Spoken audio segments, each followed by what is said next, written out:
Well, US and Iran war hits the 2-month mark and the guns have fallen silent. The ceasefire is currently holding, but there is still no peace deal in sight. After round 1 of the negotiations failed and round 2 failed to happen at all, Iran has now floated a new proposal for the United States, which is the reopening of the Strait of Hormuz, ending the war right now. But let's tell you about the catch in all of this, because Iran says nuclear negotiations can be done later. A mutual reopening of the strait, leaving the nuclear discussion for later in the process. Given that the nuclear program has been a red line for this administration, would the president agree to that kind of phased negotiation? Well, only because it's been reported. I will confirm the president has met with his national security team this morning. The meeting may be ongoing, maybe not. I don't want to speak affirmatively because I was prepping to come out here. But the proposal was being discussed. I don't want to get ahead of the president or his national security team. What I will reiterate is that the president's red lines with respect to Iran have been made very, very clear, not just to the American public, but also to them as well. So they're considering it. I wouldn't say they're considering it. I would just say that there was a discussion this morning that I don't want to get ahead of, and you'll hear directly from the president, I'm sure, on this topic. My colleague Mayank joins us on the broadcast with the details. Mayank, a clear indication that Iran is clear about what it wants. The Strait of Hormuz must be opened, end the war right now. But will US really be ready for this nuclear negotiations at a later date?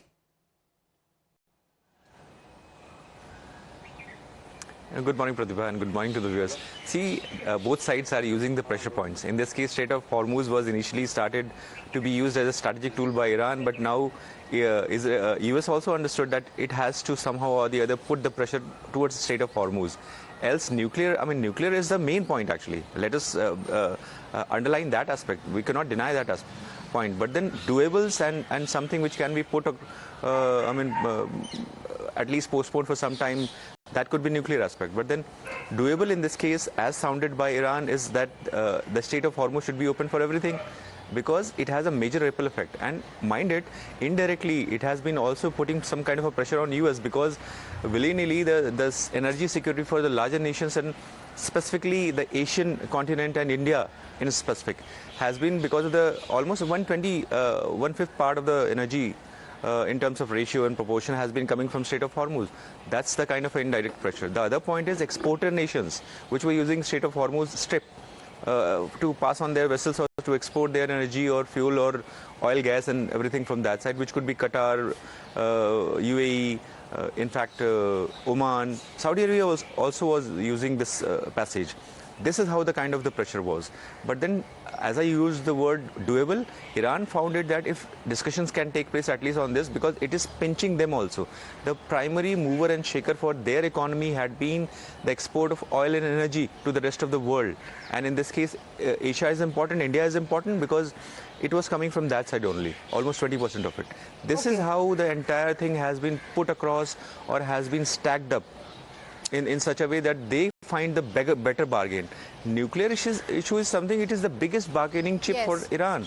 2015, JCOP, Joint Comprehensive Plan, was brought in because of that only. Understand that point. The entire war, which is now entering 2 months, it's completed 2 months, started with the main goal that US had aimed. Epic Fury was launched so that Iran doesn't acquire the capability to assemble the nuclear bombs. US has been very, very clear, isn't it, Mayank, that nuclear weapons cannot be had by Iran. And they've been very, very clear about that the nuclear program of Iran must be halted completely. Do stay with us. Let's get the details of what Iran has actually proposed and whether the United States will actually agree to this or not. So what Iran has said, what is on offer, is that the Strait of Hormuz reopening should happen first. They've spoken about the long-term implications of the same, saying that currently the focus should be on opening the Strait of Hormuz. And the nuke talks can happen later. This is what Iran has said. But the question is that acceptable to the United States or not? Because that has been the focal point of what the US has said right from the beginning.